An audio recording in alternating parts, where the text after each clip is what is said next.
What's up, YouTube? So I've been playing a lot of Sparking Zero, and I want to get better at the game. So I've been playing nothing but Sparking Zero all weekend. Haven't really done anything else. I haven't done any other content. I haven't played any other games that I said I was going to play this weekend. I haven't streamed at all because I was just like making sure that I was like super focused in on the game, and I get really frustrated when I'm trying to like learn something. So I was like, it's probably not going to be a really fun stream.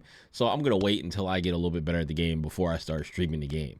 So, today I'm going to be reacting to this video. It's a practice guide, how to get godlike, offense and defense.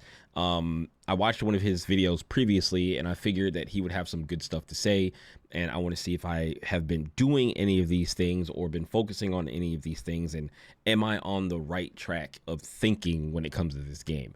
Because I haven't really like watched any like good players like play the game at all. I've watched some other people play the game. I guess I guess I would say Afro Syndrome is pretty good at the game. He was pretty much like using any random teams and like using all the stuff that was like meta in the game to like basically show you why it's meta, why people are using it, why it's strong and stuff like that. So I was like, okay, cool. I watched him, and he was very entertaining to watch him while playing the game, and he explained a lot of stuff, and he talks through his decisions that he makes. And one of the things I picked up from him was to make sure that you try to sidestep when somebody what is it, I think it's Dragon Rush or Dragon Dashes at you, the one where it goes super fast and goes right behind you.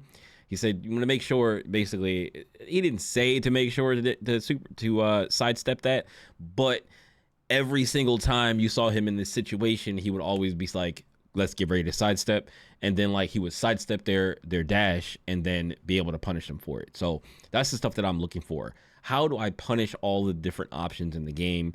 The last option that I really need to learn is how to super counter properly, and I think it's just hard because of the fact that you can break out of combos when you're getting hit in the front, if you're getting hit from behind, pause, and if you're blocking, whatever the case, it doesn't matter if you're getting hit or blocking, you can super counter by pressing forward in square, which is forward and attack, basically, right?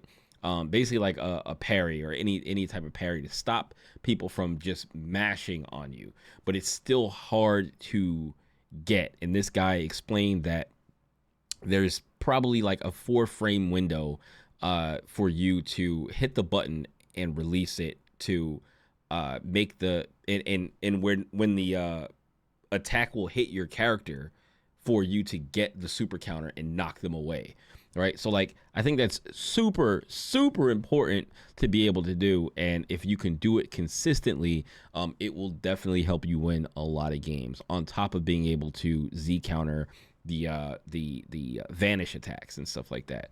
If you can do those two things, I think that will make you feel like an impenetrable wall. So we're gonna listen and see what he has to say about some of the different things in the game, and let's see if he can help me get a little bit better here. So let me turn off this real quick. All right, so let's see what he has to say. How's it going, everyone? This is MOS Tricks, and we're back with another discussion guide. And this one's going to be a little bit different. I'm going to be doing some more formal guides in the future, but I feel like you guys are getting some solid value out of these ones where we kind of just talk and I show you some stuff. It's a little bit more on the B-roll side. I kind of just let the gameplay go, and I explain some mentality or some strategy stuff for you. That's what I want to hear. Very good topic. This is something that a lot of players kind of just let. Something that I like to hear from people that are good at the games that they play are their thought process, right? Their thought process for why they do stuff. I don't really hear that from a lot of different people that make guides and stuff like that. So hopefully he gives us some like of the things that he's thinking about when he's playing the game. Because like if you know what you're good at and you're confident in the things that you do in game, the thought process you have behind what you do is very valuable. And that's what I'm looking for, because you can tell me how to do something, but if you tell me more specifically how to do it, why to use it, when to look to use those different things, in what situations, then it's like it makes more sense when people are coming at you and like the general tendencies of most people. And I can already kind of see the general tendencies of most people, but some people do some different things in matches, and I notice it, but sometimes I can't fully adapt to stopping those things. So let's keep it going. That go under the radar and they don't really think about it all, and that is, what should I be thinking about or trying to react to while I'm playing? Yes, sir. As we know, a lot of stuff is happening in Dragon Ball Sparking Zero at any given time, if not all the time. So I'm going to give you guys some basics to focus on. I'm not going to say for a single second that this is the 100% best way to play the game, but this is going to be one of the best ways to practice the game. And until we can actually practice how we want to play, it's going to be a rough day. We didn't know I was also a rapper, but here we are. But anyways, we're going to start very broad and then try and niche down to a little bit more specific stuff towards the end. But the first most important thing, there's two things you have to care about or worry about at all times. And those two things are you actionable or are you being hit? It sounds pretty obvious, but this is going to change your mindset and what you should be thinking about as far as offense and defense so drastic. And the Okay, so real quick, are you that already makes me think about something. Are you actionable or are you being hit, right? So a lot of the times when I'm being hit, I'm in a combo. Like I'm taking damage. I'm basically Broly right here, right? I'm holding perception. I'm just holding it. And I think I need to block more. Like I think I need to hold block more often than I hold perception. But perception just seems like it's so good that like it just makes me want to do that thing all the time because it just stops people from swinging, right? Like if you do perception and they swing at you, it stops them from swinging. Then it puts them in the mindset of like, okay, well, this dude is just holding perception. And then the next time it happens, they hold perception because they think I'm going to swing back at them, and I go for like grab or something like that, right? To stop them. And now it's like kind of a mind game of when they're like super close to you, what they're going to do. But then some people are sidestepping. That's another issue that I have is I don't really have it in my mind what I'm supposed to be doing when I'm sidestepping. But when I'm getting hit, I'm holding perception, and I know that's probably not what I'm supposed to be doing. I probably should just be holding B instead of holding perception. You know what I mean? And I'm playing on classic controls, so I'm holding X and Y. I'm holding B and Y instead of just holding B. Sounds obvious, but you should be reacting to if you are in fact being hit and you have to try and do something defensive to get out of hit stun or out of a combo, or should you be pressing advantage because your attacks are actually landing. There's no worse feeling in the world than actually piecing somebody up and then just stopping because you weren't sure what was going on. So you just need to vanish for no reason, block for no reason, or even back up for no reason. And one thing I like to really do as far as practicing this is going into the training room, like you can see right here, and setting a bot to easy or medium. Depending on if you practice this for a little bit, you might feel more comfortable to put it on strong, but I highly recommend at least starting off on easy.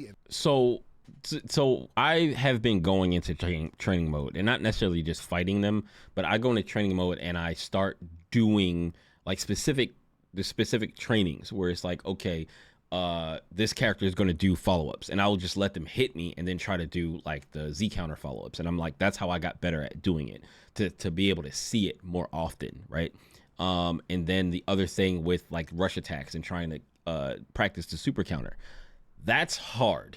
Like that I still haven't gotten down yet. I can do it, but like I don't know if it's just supposed to be so rare that it ever happens where you're just like, okay, I think I just need to be mashing super counter while I'm in a combo. Like if you're getting hit, I think you're just supposed to just kind of like try to get out with super counter, because I think that's the only way that you'll get out of there if somebody is just mashing, rush on you, right? Like they're just mashing the rush button and not pressing anything else. They're just mashing the rush button. Then until you get hit away and a vanish happens, then you go for B for Z counter, right? But otherwise, I think you should just probably be holding forward and tapping the attack button in order to try to get a super counter to get out of the combo. I think that's a better option than me sitting there holding perception and waiting for them to like mess up or waiting for them to stop and press another button.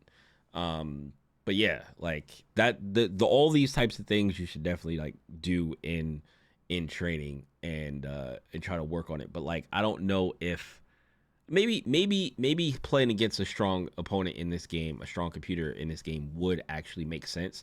And you just um put on max health and just fight them for a really long time. Because if they do a whole bunch of different things, then you'll be able to just kind of like try to adapt to whatever they're doing on the fly. But then if you have a very specific problem that you're having an issue with, you want to go to the training mode and then just set it to the specific type of training that you want to practice against and do that. And see how you do. The point of this drill is not to see if you can win, because honestly, if you've been playing this game for even a couple days, beating a bot on easy who's not really blocking or doing too much is pretty easy to actually do. The point of this drill is to make sure that you are actually doing what you're supposed to be doing.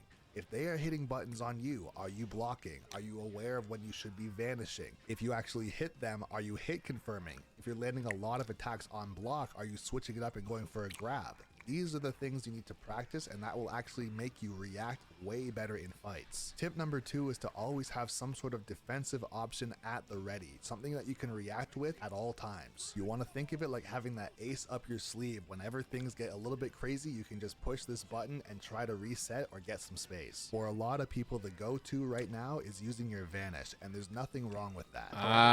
Make your offense and so there was a person who was using vanish against me a lot, and I really didn't like. I wasn't expecting it, and I didn't adapt to it fast enough to see that that's what he was going to do. But I was also not really good at doing the Z counter yet. So like I didn't even have it in my mind to go, okay, attack this guy, and then when he vanishes, just go for Z counter and counter him. Because a lot of the times, like the people at my rank, I think right now I'm either C3. I think I'm C3 or C2. Probably C3. And my level, it's like people are just kind of like going ham. Like people are just going ham on the rush, and we use a lot of perception. I don't really think people use a lot of vanish. Some people can Z counter consistently. I think I'm starting to be able to Z counter a lot more consistently, and I think that alone will push my rank up higher. But like it's kind of mashy where I'm at right now, and like even in earlier ranks, like it was mashy, but people didn't have any defensive options. But now it's like you get up to where I'm at around C, and it's like people know kind of how to use defensive options, but may not be as good at doing those, right? Because like a lot of people at like maybe higher ranks, like even I've seen people in like C1 or whatever, like C1, that's in B rank, maybe C2, starting at C2, people are more consistent with Z counter. So like you can't usually do too many follow-up attacks, because it'll give them a chance to like get ready to do the Z counter. So sometimes like I'll only go for like one and then do the finish where they slam down on top of you, and even that, like you can still vanish and Z counter to get out of that stomp or the throw where they throw you down to the ground. You can Z counter out of that, but it's a lot harder to do because you can't see your character to do it and know when they're close. Like you see them off in the distance, I guess. Or actually no, when you're getting hit by the thing, I think you might be able to see them coming, and then they like land on you, right? It's a little harder to see, I think. But so I'll usually do one and then like do the finisher. And if they land on the ground, like if I push them and we both hit the floor, I'll try to go for a grab on like when they get up off the ground, right? Sometimes people just wake up and just press buttons. They just wake up mashing. But like if they do that, then it's you probably just want to wake up, or you want to stand there and do like perception or and see if they Z counter, and then if they do, then you can like Z counter them or whatever. It's like it's all these different situations that you really got to be ready for. It's so crazy. Like it's so like this game is actually pretty nuts. defense stand out a ton is actually vanishing when you need to. And I want to say this again. You want to vanish when you need to, not because you feel like it. There's a huge difference. Of course, you can use your vanish for mix-ups and using it for combos, but that's not what I'm talking about. What I am talking about is using your vanish for realistically no reason. You're just trying to make yourself hard to hit. However, you're leaving a lot of punishes on the table, because when somebody is whiffing and you are in the middle of a vanish, there's not a lot you can really do to get a sizable punish. If you were to go for a super counter or use perception or even just stepping back and then throwing out some key blasts, you'd be surprised how much more effective it is than just trying to teleport all over the screen. And don't get me wrong, I get it. It looks super cool, but this is also the #1 way to get yourself disoriented and then throw out a panic attack. In a lot of cases, it's either a random special or you try and go for a grab and you end up whiffing and getting punished way worse. Also, in the event that your opponent goes for a charge, smash, high, mid, or low, if you vanish that, they have a chance to now vanish you. Whereas if you were to hold your guard and then appropriately block their low, mid, or high, you can get an attack break, in which case you will get a guaranteed punish, but that will never happen if you're vanishing all over the screen instead. So I would like to say that I do not vanish. Like I probably should. Like he said, you should do it when you need to, but I don't ever use it because like I just don't be thinking about it. Like I really don't be thinking about vanish. It's so many things that I really don't. It's not even ever in my head. It's only in a couple of matches, I think, when people are doing it a lot to me, where I'm like, oh yeah, that exists. I should use that, right?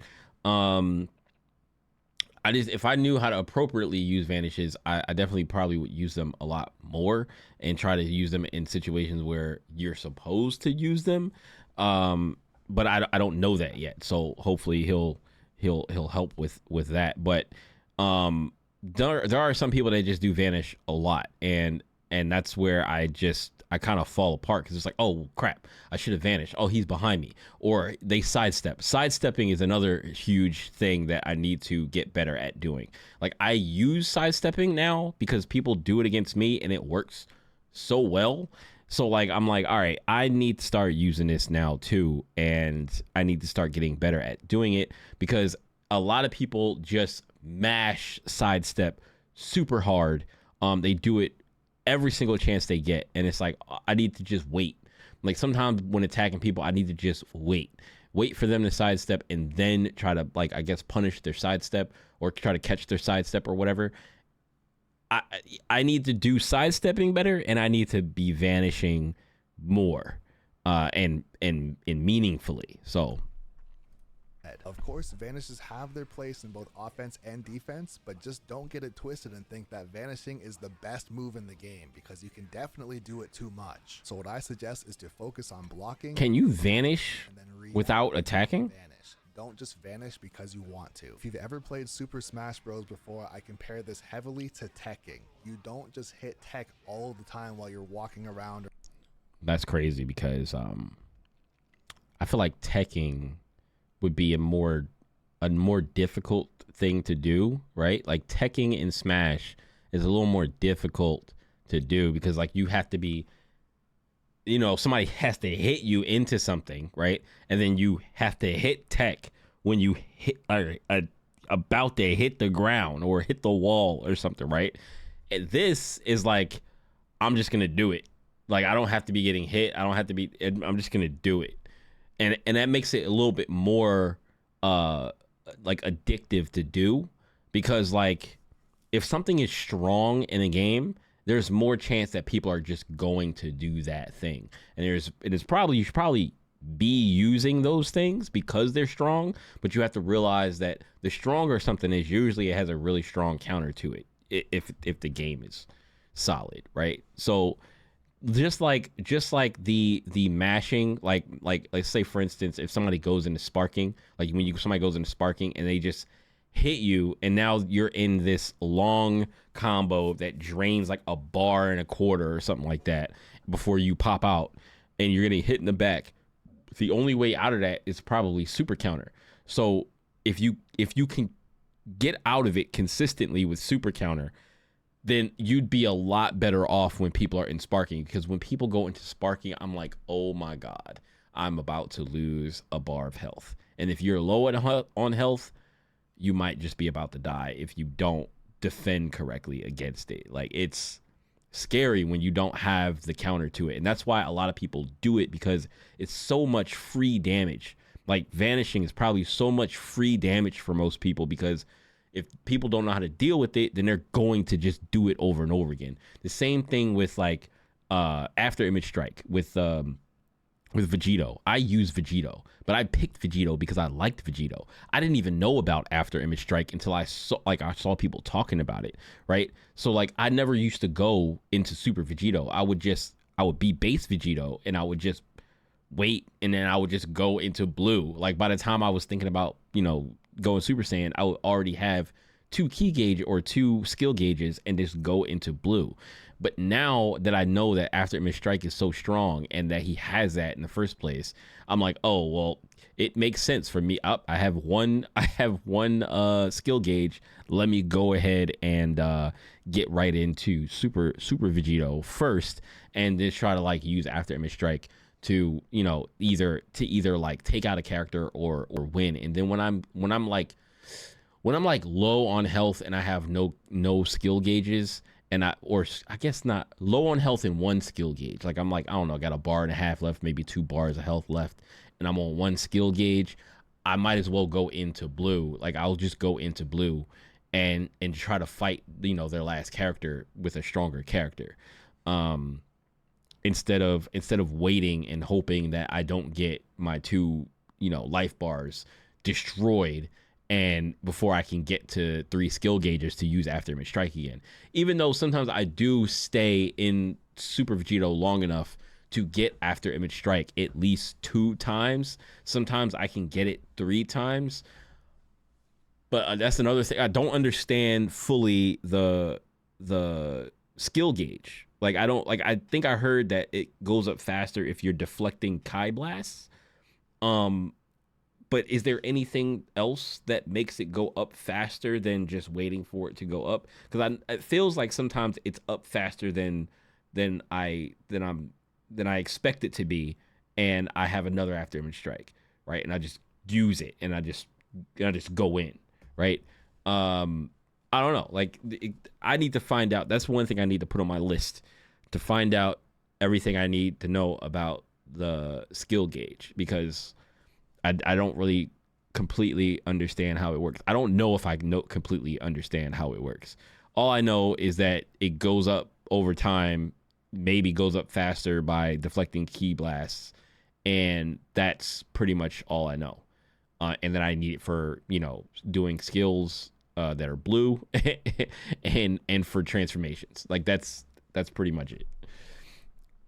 In the air. You tech because you actually have to. Like I said, it's the ace up your sleeve that can keep you alive. My third tip is a mix-up option that I've actually had a lot of success with recently, and that is going for a defensive approach. And for those of you that don't know what I mean by defensive approach, I simply mean using a dash towards the enemy or a dragon dash towards the enemy, and then choosing to block or use perception instead of just mashing an attack. One thing I've learned from labbing this game is that getting your hands up to do perception is way faster than blocking. Holding perception does drain your key, but if you're playing against a very mashy player, rushing in on them and getting them to panic with a button is way better to just reverse them. And if they try to call out your approach with perception and they try and grab you, dropping perception and going for a jab yourself is okay. a very good way to approach someone with success. It does take a bit of brain power to actually do this, but it is a reactable setup that you can actually have success with. Yeah, I normally try to go for like something similar, like a similar defensive,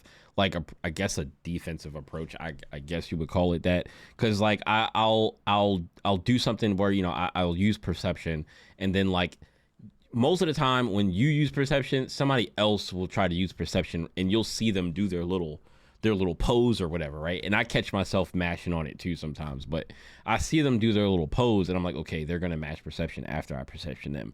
So sometimes it goes back and forth. Sometimes like I'll perception, they'll perception me, and then I'll perception again, and then I'm like, you really did it again, and then I'll just grab them. But like I think there's a place for sidestep in there where it's like I perception, then they go for perception, and I hit them, and then like maybe I sidestep after that or something like that. Maybe, you know what I'm saying? Like a sidestep, and then they go for either perception or they go for a swing to hit me because they think I'm gonna grab them or something like that. I sidestep, they go for a swing, I hit them. You know what I'm saying? Like there's options. There's options in there. You just have to be aware of all the options and try to basically guess what they're gonna do next, because the game is so fast that there's really no time to like think about what you want to do. You kind of got to be ahead of the game, and like you kind of got to already know what they want to do, or make a really good educated guess on what they're going to do next, and try to bait them into doing something that you can take advantage of. I think that's like how it really goes. To pay attention to how much space your opponent is actually giving you. One of the best things that you can do in this game is get into sparking mode, and it is a very good way to anti-camp someone who wants to run away. Running away and shooting key blasts at you can be effective, but if they want to go to the other side of the map and shoot key blasts the entire length of the stage, I haven't really fought anybody like that yet. Horrible strategy on their part, and you should take advantage. If they want to give you space and shoot key blasts, it's extremely easy to deflect them, and it also gives you skill stocks very quickly. Successfully. So camping at max distance is just a horrible play. They are wasting their key shooting at you. You are charging your own key and also getting skill stocks by deflecting their attacks. So this is kind of a double tip. Tip number 1, take advantage of someone who tries to camp you. Tip number 2, don't camp. I'm also noticing that you get skill gauge from getting hit. It's a revenge mechanic. It's like revenge meter in Street Fighter, or like Street Fighter 4. Like it's like a revenge meter in Street Fighter 4, or like anything where, or like I guess does your V skill meter in 5 come from you getting hit? I think it does. So any of the meters that come from you getting hit, you get them from getting hit, is what it is. So like it would make sense for you deflecting Kai Blast, right? So like if somebody throws a Kai Blast at you and you're deflecting them, you get skill meter for it because you're countering things that they're attacking you with. And then if you're getting hit and you're in a combo, you're getting skill gauge. So that way when you get out of the combo, when you're done hitting you, you have some way to like retaliate against them with more skill gauge. Camp people at max distance. And if somebody does want to camp you at max distance, let them go ahead and do it, because while you are charging up, you'll get into sparking mode and have max key, and then when you approach at max power, you are so much more devastating. You can get behind them with a Z-burst dash, get a crazy Z-burst dash, okay, skill stocks to try and get out of the combo, and if they don't, you can combo it into your ultimate and potentially just do 2.5 bars of damage. I'll also say on a side note that if you are doing your rush attacks and you happen to knock your opponent away, you don't always have to vanish after them to try and put on more damage. Sometimes if you do a lift strike or you just happen to knock them super far away, you can take that time to charge up, especially if your game plan revolves around being in sparking mode. I haven't tested every single character, but I know for a fact that if Teen Gohan in Super Saiyan 2 gets to sparking mode, he gets 3 additional buffs just for being in sparking, on top of all the things that you actually get from being in sparking, such as unlimited Dragon Dash, unlimited Ki Blast, and also access to your ultimate. So for some characters, being in sparking mode literally is the meta, and you want to be in it as frequently as you possibly can. If you have any suggestions for topics that you'd like me to cover in a video just like this, please comment them down below. I'm always reading all the comments, and I want to try and make the most